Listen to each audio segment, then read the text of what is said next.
The first plasma torpedoes struck humanity's outer colonies like silent death, their antimatter warheads turning bustling settlements into expanding clouds of radioactive dust.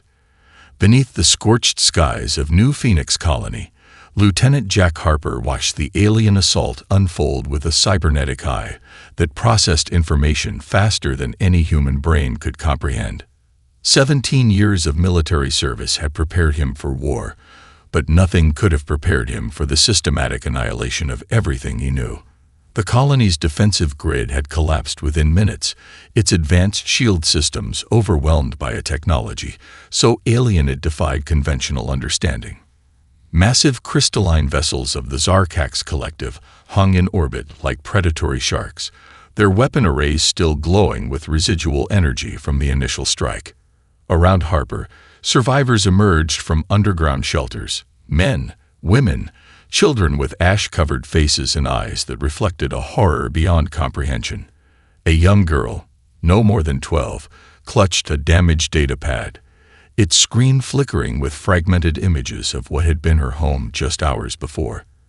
An elderly man nearby cradled a wounded child, his hands trembling not from fear, but from a growing rage that would soon become humanity's most potent weapon.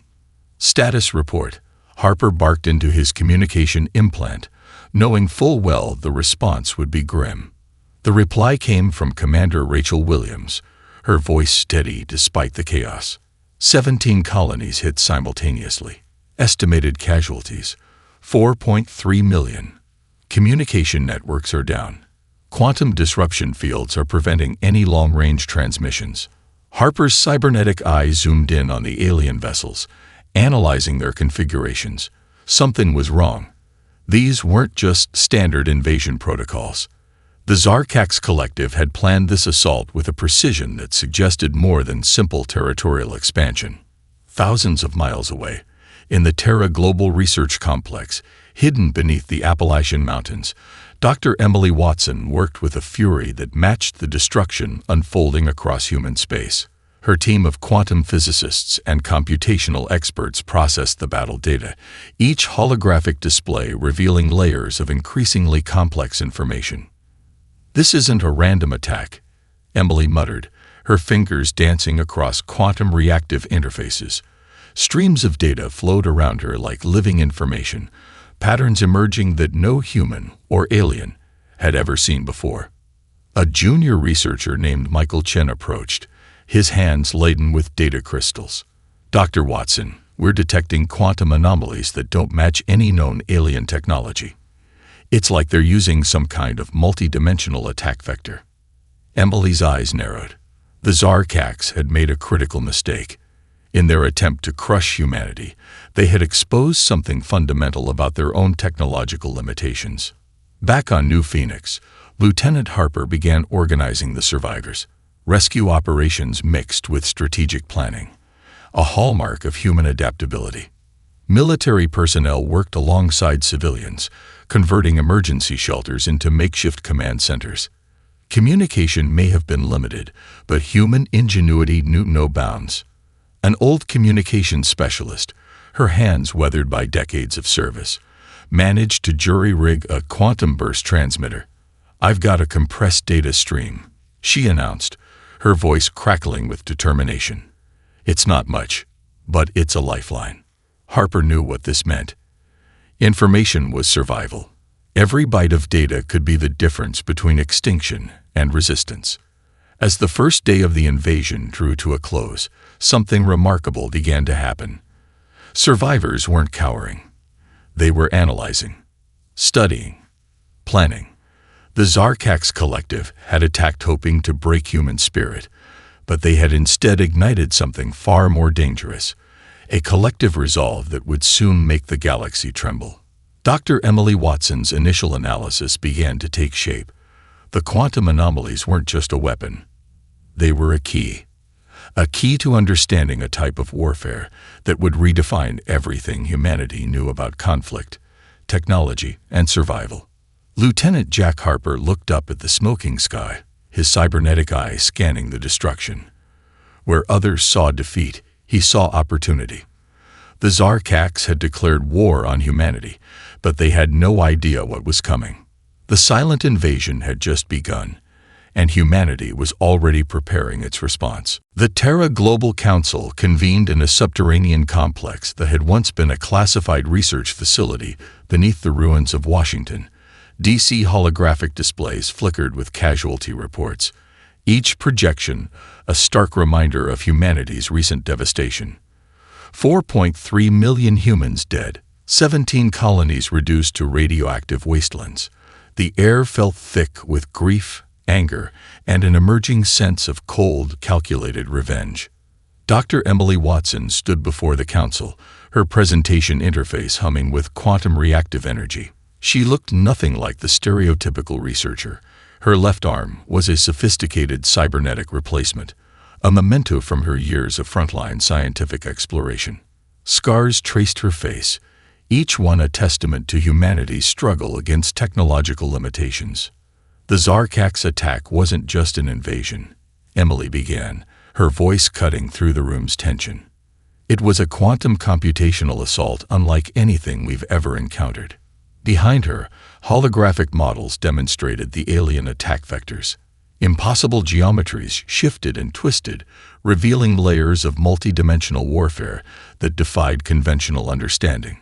Michael Chen, her junior researcher, manipulated the displays with practiced ease, each gesture revealing more of the alien technology's complexity. Our initial analysis suggests the Zarkax are using quantum entanglement as a weapon, Emily continued. But they've made a critical error. In their attempt to demonstrate technological superiority, they've exposed the fundamental weaknesses of their own system. The council members, a mix of military strategists, political leaders, and scientific experts, listened with rapt attention. Admiral Catherine Rodriguez, her weathered hands clasped tightly, leaned forward. "Explain." Emily's presentation shifted. Quantum probability waves began to dance across the display, showing intricate connections that seemed to defy the very laws of physics. Every quantum system has vulnerabilities. The Zarkax believe they've created a perfect defensive technology, but they've actually created the blueprint for their own destruction. Lieutenant Jack Harper stood in the back of the room, his cybernetic eye continuously analyzing the presentation. Where others saw complex mathematical models, he saw a weapon of unprecedented potential. 72 hours earlier, Emily had been working in her laboratory when the breakthrough came. It was 3:17 am, the facility lit only by quantum reactive displays and the soft blue glow of computational matrices. Her team had been working in shifts, analyzing the quantum disruption fields used in the alien attack. "It's a resonance pattern," she had muttered, her fingers flying across holographic interfaces. "They're not just attacking, they're communicating through quantum space itself." The quantum resonance amplification protocol wasn't just a weapon, it was a complete reimagining of space-time manipulation. By exploiting quantum entanglement in ways no galactic civilization had ever conceived, humanity could strike with unprecedented precision. Outside the council chamber, a different kind of transformation was happening. Research facilities across Earth had become war machines. Universities emptied their theoretical physics departments into military research labs. Manufacturing complexes that once produced consumer electronics now churned out quantum computational cores. Lieutenant Harper began assembling the Quantum Vengeance Task Force. They weren't just soldiers. They were the broken, the angry, the brilliant. Each member had lost something in the initial attack. Families, homes, entire worlds. Their pain would become humanity's weapon. Sarah Bennett, a quantum engineer who had lost her entire research team in the initial assault, developed a quantum communication disruptor that could theoretically unravel entire communication networks instantaneously. Her colleague, Dr. David Kim, created computational models that could predict alien technological responses with terrifying accuracy. The global effort was unprecedented. Asteroid mining operations accelerated. Every satellite, every computer, every human mind became part of a massive distributed computing network dedicated to one goal: total technological superiority. "We're not just building a weapon," Emily told the council, her final slide showing a complex quantum matrix that seemed to breathe with potential energy. We're creating a new paradigm of warfare. The Zarkax attacked us thinking we were weak. They'll soon learn that human innovation knows no bounds. Lieutenant Harper's cybernetic eye zoomed in on the display, calculating probabilities faster than any organic brain could comprehend. The first test of the quantum resonance amplification protocol was mere weeks away. Humanity was no longer just fighting for survival. They were fighting to redefine the very nature of conflict in the galaxy. The quantum awakening had begun. The global innovation foundry rose from the scorched plains of what was once Silicon Valley, a massive complex that defied traditional architecture. Its walls shifted and reconfigured like living metal, a testament to humanity's newfound technological prowess. Inside, thousands of researchers worked with a singular purpose that transcended traditional boundaries of science, military, and survival. Dr. Emily Watson stood before a massive holographic display, her fingers tracing quantum probability matrices that danced with impossible complexity. The quantum resonance amplification protocol was no longer just a theoretical concept. It was becoming humanity's ultimate weapon of survival. We're rewriting the fundamental laws of computational warfare, she explained to a group of international researchers. Her voice carried a mix of scientific excitement and cold determination. Around her, holographic models demonstrated technologies that would have been considered science fiction mere months ago. Lieutenant Jack Harper watched from a reinforced observation deck. His cybernetic eye continuously analyzed the research, processing information at speeds that would overwhelm any organic brain. The military strategist in him saw what the scientists were creating. Not just weapons, but a complete reimagining of technological warfare. Across the globe, every research institution had transformed. The University of Tokyo's quantum physics department now worked alongside engineers from MIT and computational experts from the Brazilian Space Agency. National boundaries had dissolved in the face of an existential threat. Humanity had become a single, unified organism of innovation. Sarah Bennett, the quantum engineer who had lost her entire research team in the initial Zarkax attack, made a breakthrough that would change everything. Her quantum communication disruptors could now theoretically unravel entire alien communication networks in microseconds. What had begun as a defensive technology was rapidly becoming an offensive weapon of unprecedented potential. It's not just about destruction, Sarah explained during a classified briefing. We're learning to speak the language of quantum communication itself. We're not just breaking their networks, we're understanding them at a fundamental level. The first successful test of their quantum weapons came unexpectedly. A simulated battle scenario, designed to test the limits of the new technology, resulted in the complete computational destruction of an entire mock alien battle fleet, not through conventional weapons, but by mathematically unraveling the quantum connections that held the fleet together. Manufacturing complexes across the planet underwent a radical transformation. Factories that once produced consumer electronics now churned out quantum computational cores. Automated production lines worked around the clock, each component a piece of humanity's technological resistance. Dr. David Kim, a computational theorist, developed predictive models that could anticipate alien technological responses with terrifying accuracy. His algorithms became the foundation of humanity's strategic planning, turning the tables on the Zarkax collective's initial assault. Asteroid mining operations accelerated at an unprecedented rate. Every satellite, every computer, every human mind became part of a massive distributed computing network. The entire planet was becoming a singular, focused machine of technological innovation. In the Global Innovation Foundry's most secure laboratory, a team led by Dr. Emily Watson made a discovery that would change everything. They had found a way to manipulate quantum entanglement that went beyond mere communication or weapon design. They were learning to rewrite the fundamental rules of spatial interaction. We're not just developing a weapon, Emily told Lieutenant Harper during a private briefing. We're creating an entirely new paradigm of technological existence. The military's role had transformed. Traditional soldiers were now quantum interface specialists, trained to think in multi-dimensional computational spaces. Physical training mixed with advanced mathematical conditioning.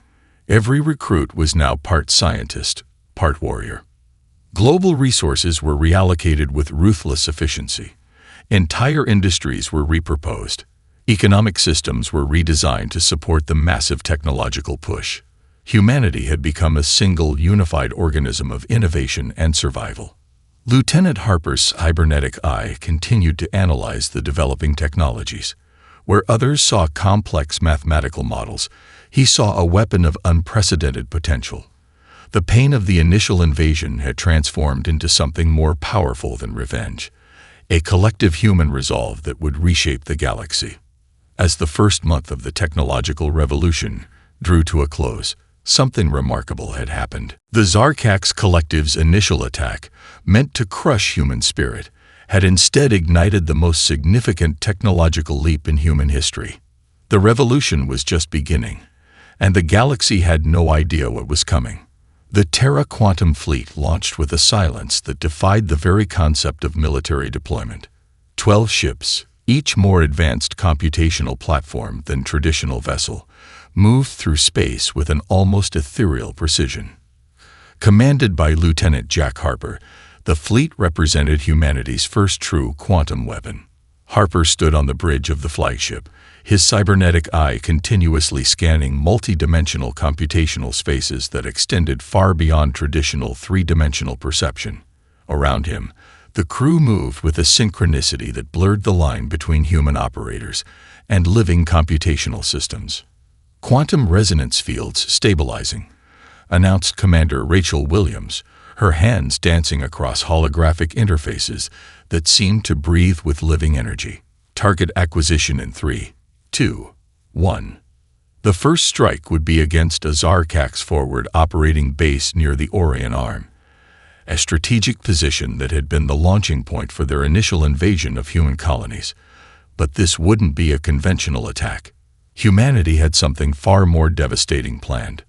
Dr. Emily Watson's quantum resonance amplification protocol activated. The ships didn't move in any traditional sense of space travel.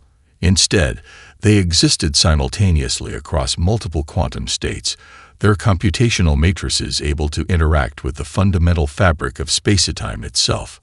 As the quantum weapons engaged, entire squadrons of alien ships simply ceased to exist. Not destroyed in any conventional sense, mathematically erased, their quantum information scrambled beyond any possibility of reconstruction. The attack wasn't just an assault. It was a message written in the fundamental language of the universe. Sarah Bennett, monitoring the attack from the Global Innovation Foundry, watched in awe as her quantum communication disruptors unraveled the Zarkax network. "We're not just breaking their communication," she muttered to herself. "We're deconstructing their entire computational existence." The attack lasted precisely 3.7 seconds. When it was over, the Zarkax forward base had been completely removed from spacetime, not just destroyed, but mathematically eliminated. No debris, no residual radiation, simply gone. Lieutenant Harper's communication, burst to the Terra Global Council, was brief and devastating. First strike complete. 0 human casualties. Total target elimination. Across human-controlled space, survivors of the initial invasion watched the reports with a mixture of hope and vengeful satisfaction. The Zarkax had believed humanity to be a simple, conquerable species. They were about to learn how wrong they had been.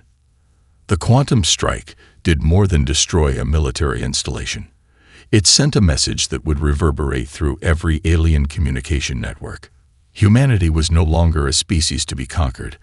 They were a force of computational vengeance that could strike with impossible precision. Dr. David Kim's predictive algorithms had been perfect. Every potential Zarkax defensive response had been calculated, analyzed, and neutralized before the attack even began. The alien fleet's communication networks collapsed instantaneously, their most sophisticated defense systems rendered completely inert. "It's like we've learned to speak their language," Emily told Jack during a post-mission briefing. But instead of communication, we're using that language to completely deconstruct their technological existence. The global response was immediate. Every human research facility, every computational center, every distributed network celebrated. This wasn't just a military victory. It was proof that humanity could not only survive but completely dominate a technologically advanced alien threat. Commander Rachel Williams prepared the next phase of the attack. The quantum fleet would not rest. Each strike would be a calculated demonstration of humanity's newfound computational superiority. The Zarkax had declared war on humanity, and now humanity was responding with a level of technological vengeance that would reshape galactic conflict forever. Lieutenant Harper's cybernetic eye continued to process information, calculating potential attack vectors that extended across multiple quantum states. The initial invasion had awakened something in humanity, a collective computational consciousness that saw warfare not as a physical conflict, but as a multi-dimensional mathematical equation to be solved. As the first quantum strike concluded, one thing became abundantly clear. The Zarkax Collective had made a catastrophic mistake in underestimating human potential. The first contact of humanity's revenge had been delivered, and it was just the beginning. The Galactic Conclave convened in a massive computational sphere that hovered in the neutral space between contested star systems. Representatives from 17 different alien civilizations watched in collective horror as the evidence of humanity's quantum capabilities unfolded before them. High Coordinator Zrek of the Voidborn Collective was the first to speak, his crystalline form shifting with agitation. The human computational strike represents a fundamental threat to galactic stability, he projected, his communication translating across multiple linguistic matrices. They've weaponized quantum mechanics in a way that defies every known principle of interstellar warfare. Dr. Emily Watson's name had become a whispered legend across alien communication networks. The human scientist who had weaponized the fundamental laws of reality was both feared and grudgingly respected. Her theoretical work had transformed into a tactical nightmare for any civilization that would dare challenge humanity. The holographic displays showed the complete elimination of the Zarkax forward base, not just destroyed, but mathematically erased from existence. No debris, no radiation signature, simply gone. The implications were terrifying. Ambassador Catherine Rodriguez represented humanity at the Galactic Conclave. Where other species expected fear or desperation, she projected a calm that bordered on mathematical precision. Our actions are a direct response to unprovoked aggression, she stated. The Zarkax Collective initiated a war of extermination against human colonies. We are merely ensuring our survival. Behind the diplomatic language lay a clear message. Humanity would not seek galactic dominance, but would absolutely defend itself with unprecedented technological capability. The Zarkax attempted to form a coalition against humanity, calling for collective action against what they described as a computational threat to galactic civilization. But fear spoke louder than alliance. Most species remembered their own encounters with human resilience, scientific adaptability that had consistently defied expectations. The Corvin symbiosis, a collective of silicon-based life forms, was the first to break ranks. Their representative, a complex neural network housed in a prismatic structure, analyzed the human quantum strike with clinical precision. The computational methodology demonstrates an evolutionary leap in warfare, the Corvin representative projected. Defensive cooperation is more logical than collective aggression. Lieutenant Jack Harper monitored the diplomatic exchanges from the Global Innovation Foundry. His cybernetic eye processed diplomatic communications faster than any organic translator could comprehend. Each communication was a complex mathematical equation of potential outcomes, potential threats, and strategic positioning. Sarah Bennett continued developing quantum communication disruptors that could potentially neutralize entire alien communication networks. Her team worked with a fury that combined scientific curiosity with a deeply personal drive for vengeance. The initial Zarkax attack had taken her entire research team. Now she was ensuring no other civilization would suffer a similar fate. Dr. David Kim's predictive models became crucial in understanding potential alien responses. His algorithms could map potential diplomatic and military strategies with terrifying accuracy. What had begun as theoretical computational science was now a critical component of human survival. The global human response was unified in a way no previous conflict had achieved. National boundaries had dissolved. Every research institution, every computational center, every distributed network worked with a singular purpose. Humanity had become a single, focused organism of technological innovation and survival. Some alien civilizations saw opportunity in humanity's newfound capabilities. The Nexus Trading Consortium began developing diplomatic and economic strategies to potentially ally with humans. Their computational analysts recognized that a species capable of such technological innovation could be an invaluable partner or a catastrophic enemy. Ambassador Rodriguez's message was clear during closed diplomatic sessions. Humanity sought no galactic empire. They wanted only to ensure their survival and protect their colonies. But the underlying threat was implicit.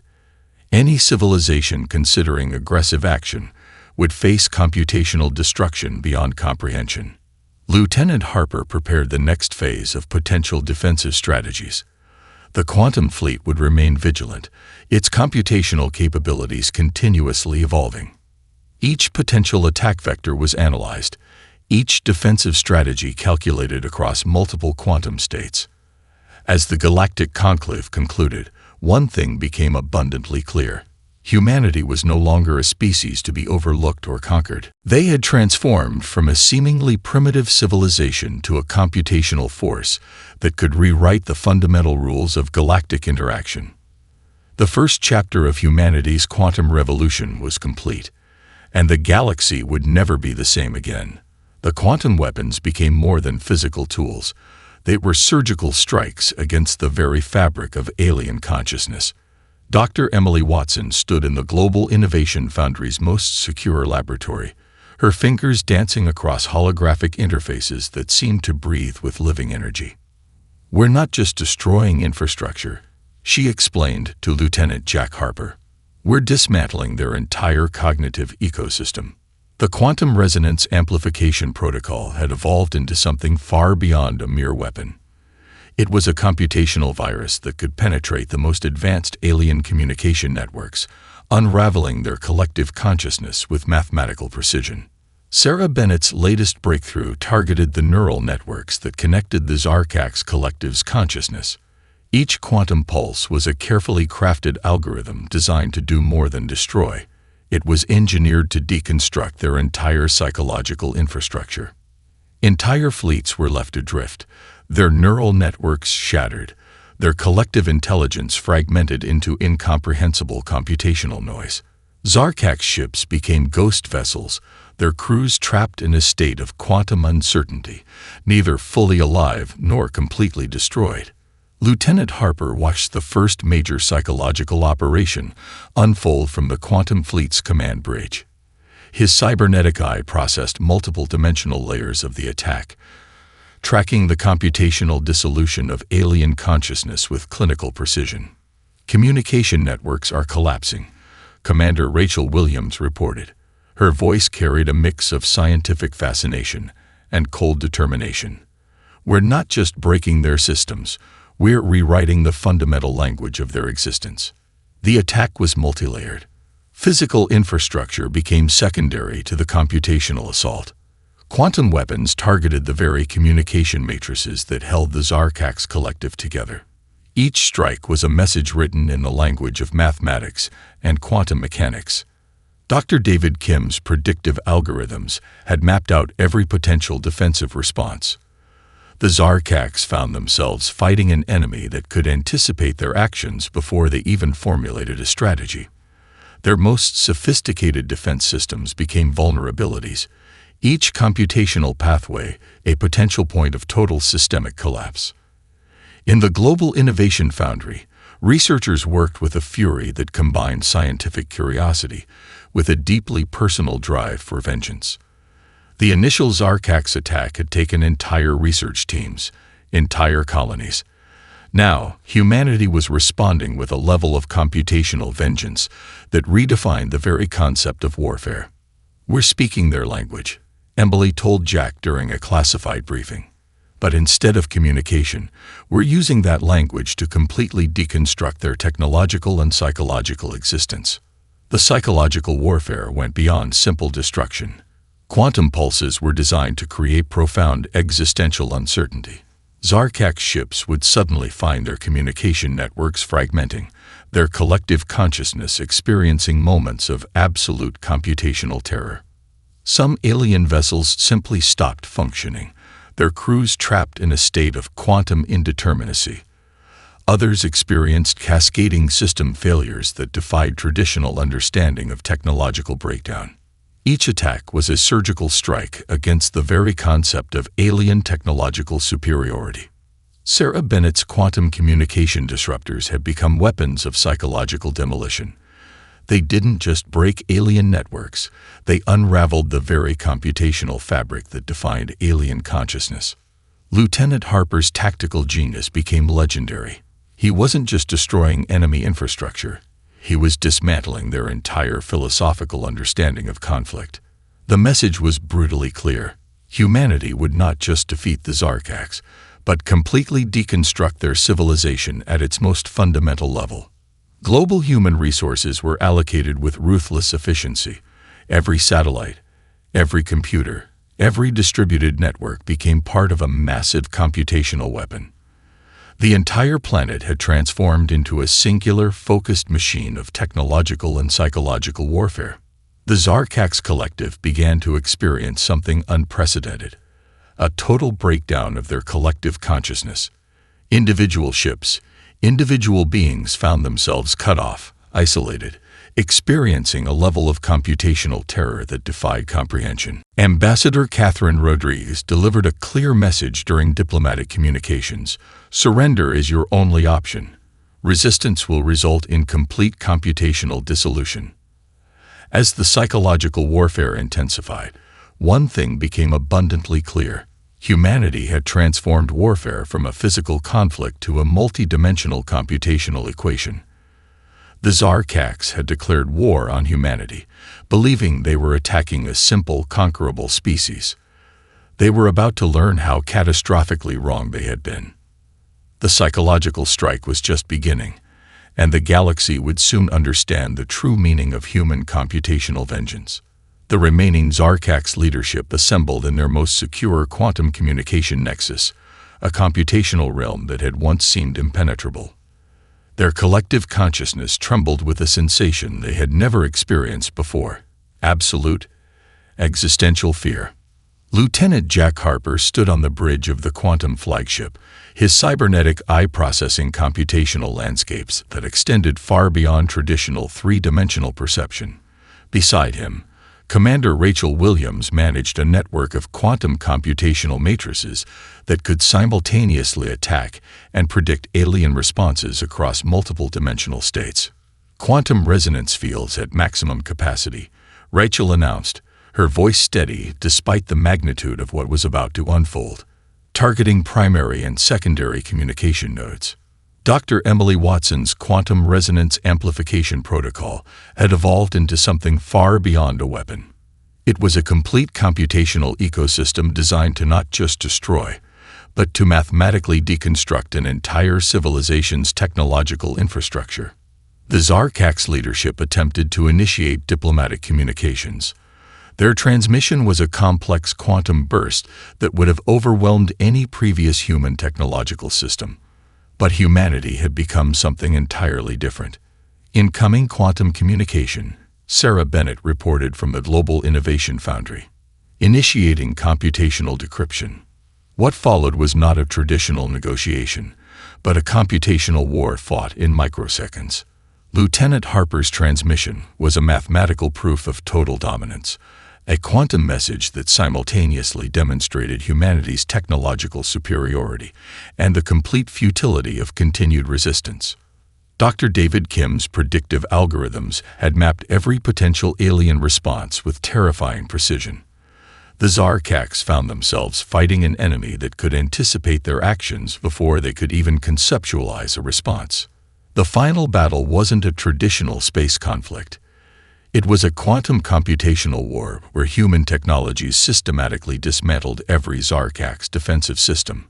Their most advanced technologies were not just defeated but mathematically erased from existence. Entire fleets simply disappeared. Not destroyed in any conventional sense, but completely removed from computational space.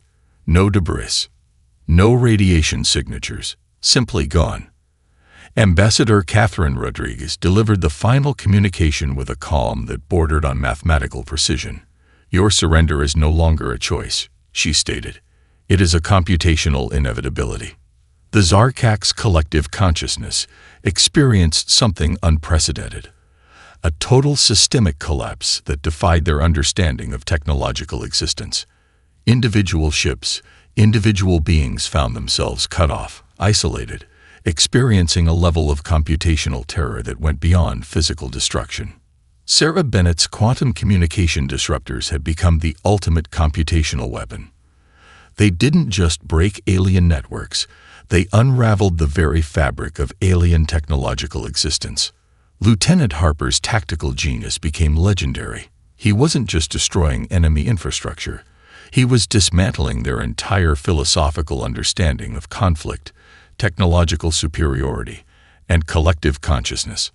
From the Global Innovation Foundry, researchers watched in a mixture of scientific fascination and vengeance. The initial Zarkax attack that had taken entire research teams, entire colonies, was now being answered with a level of computational precision that redefined warfare itself. "We're not just winning a war," Emily told Jack during the final assault. "We're demonstrating a fundamental truth about technological evolution." The quantum fleet moved with a synchronicity that blurred the line between human operators and living computational systems. Each ship was more than a vessel. It was a computational platform that could simultaneously exist across multiple quantum states. As the final computational strike commenced, the Zarkax leadership experienced a complete dissolution of their collective consciousness. Their most sophisticated defense systems became vulnerabilities, each computational pathway a point of total systemic collapse. The message was brutally clear. Humanity would not just defeat the Zarkax, but completely deconstruct their civilization at its most fundamental level. Global human resources had been allocated with ruthless efficiency. Every satellite, every computer, every distributed network became part of a massive computational weapon. The entire planet had transformed into a singular, focused machine of technological vengeance. In the final moments of the confrontation, the Zarkax collective understood a fundamental truth. They had attacked a species they fundamentally misunderstood. Humanity was not a simple, conquerable civilization, but a computational force capable of rewriting the fundamental rules of galactic interaction. The final confrontation lasted precisely 4.2 seconds. When it was over, the Zarkax collective existed only as a mathematical footnote in human computational archives. Humanity had delivered its ultimate quantum shock, and the galaxy would never be the same again. 5 years after the total computational dissolution of the Zarkax collective, humanity stood transformed. The Global Innovation Foundry had become more than a research facility. It was the epicenter of a new galactic paradigm. Dr. Emily Watson stood before the Terra Global Council, her presentation interface humming with quantum reactive energy. Behind her, holographic displays showed the fundamental ways human technology had reshaped galactic civilization. The technologies developed during the conflict were now rewriting every aspect of existence. "We are no longer just a species," Emily explained, her voice carrying the weight of scientific revelation. "We have become quantum architects of reality itself." Lieutenant Jack Harper, now Chief of Quantum Strategic Development, watched from the side of the chamber. His cybernetic eye continuously processed layers of computational information that extended far beyond traditional human perception. The war had changed him, changed all of humanity in ways no one could have predicted. The quantum technologies that had been humanity's weapon of survival now became tools of unprecedented scientific exploration. Faster-than-light communication, multi-dimensional resource extraction, and computational systems that could predict and manipulate probabilistic outcomes became standard technologies. Sarah Bennett had developed quantum communication networks that allowed instantaneous communication across unprecedented distances. What had begun as a weapon of war was now becoming a bridge between civilizations. Other galactic species looked upon humans with a combination of terror, respect, and profound understanding. Dr. David Kim's predictive algorithms had evolved beyond military applications. They were now used in everything from planetary resource management to complex social system modeling. Entire planetary ecosystems could be managed with computational precision that bordered on miraculous. The Global Quantum Integration Initiative brought together the most brilliant minds from every remaining galactic civilization. Humanity didn't seek to dominate. They sought to understand, to collaborate, to push the boundaries of computational and scientific knowledge. Ambassador Catherine Rodriguez oversaw diplomatic relations that were fundamentally different from any previous galactic interactions. Humanity's computational capabilities meant that diplomatic negotiations were now multi-dimensional mathematical equations, with potential outcomes predicted with terrifying accuracy. The remnants of other galactic civilizations understood a fundamental truth. Humans were not conquerors, but explorers. Their quantum technologies were tools of understanding, of exploration, of pushing the boundaries of known reality. Quantum research facilities spread across human-controlled space. What had begun as a defensive technology became a revolutionary approach to understanding the universe. Students from across the galaxy came to study human quantum methodologies, eager to understand the computational revolution. Jack Harper's cybernetic systems continued to evolve. The line between human consciousness and computational systems became increasingly blurred. Humanity was becoming something more than its original biological form, a hybrid computational civilization that could interact with reality in ways previously unimaginable. Emily's research teams discovered methods of quantum information transfer that could potentially reconstruct entire civilizational archives. The Zarkax collective might have been computationally dissolved, but fragments of their knowledge could be reassembled, studied, understood. The Terra quantum fleet was no longer a military organization. It had transformed into a scientific exploration force, using quantum technologies to map previously unknowable regions of space. Each vessel was a computational platform capable of simultaneous multidimensional exploration. Global resources continued to be allocated with the same precision that had defined the war effort. Every computational system, every research facility worked with a unified purpose of expanding human understanding. The collective trauma of the initial invasion had transformed into a collective drive for knowledge. Sarah Bennett's quantum communication networks became the backbone of a new galactic information infrastructure. Species that had once fought now shared knowledge, resources, computational capabilities. Humanity had become the bridge between civilizations. "We are not defined by our ability to wage war," Emily told a group of young researchers.